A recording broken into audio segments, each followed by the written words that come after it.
আসসালামু আলাইকুম এভরিওয়ান। আজকে আমি আপনাদের সাথে শেয়ার করব কিভাবে আপনারা খুব কম উপকরণে একদম কম সময়ে কিভাবে আপনারা আমসত্ত্ব তৈরি করে নিবেন। আমের সিজন চলে যাওয়ার আগে কিন্তু এই আমসত্ত্বটি তৈরি করে নিতে পারেন। প্রথমে আমি এখানে আধা পাকা আম কেটে নিয়েছি। এখানে অনেক আম পোকা ছিল। এখানে প্রায় ৩ কেজির মতো আম আছে। পোকা ছিল এর জন্য কিন্তু আমার অনেকখানি আম কমে গিয়েছে। তো আমি এখানে 1/2 কাপ পানি দিয়ে প্রথমে একটু সিদ্ধ করে নিব।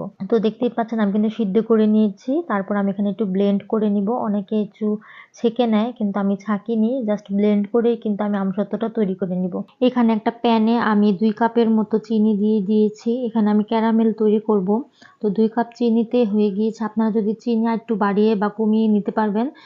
যার যার টেস্ট মতো কিন্তু করে নিতে পারেন। তো দেখতেই পাচ্ছেন এই যে সুন্দরভাবে কিন্তু ক্যারামেলটি তৈরি হয়ে যাচ্ছে। ক্যারামেল হয়ে গিয়েছে। এখানে আমি 1/2 কাপ পানি দিয়ে দিব।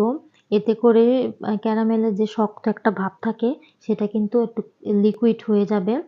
এর জন্য কিন্তু আমি পানি ইউজ করেছি।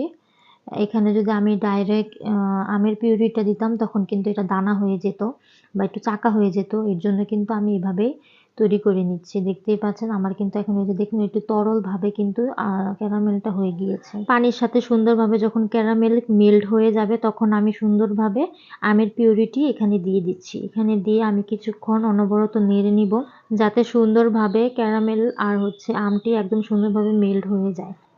এখানে আমি 1 চা চামচের মতো লবণ ইউজ করেছি। তারপর আমি এখানে 2 চা চামচের মতো পাঁচফোড়ন দিয়ে দিব।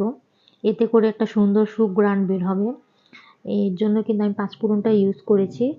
আর দীর্ঘদিন এই আমসত্ত্বটাকে ভালো রাখার জন্য একটু হালকা সিরকা দিয়ে দিচ্ছি 1 চামচের মতো। আধা চা চামচের মতো চিলি ফ্লেক্স দিয়ে দিলাম যাতে একটু ঝাল ঝাল একটু ফ্লেভার আসে। যেহেতু আমার ছেলে খাবে এর জন্য কম দিয়েছি।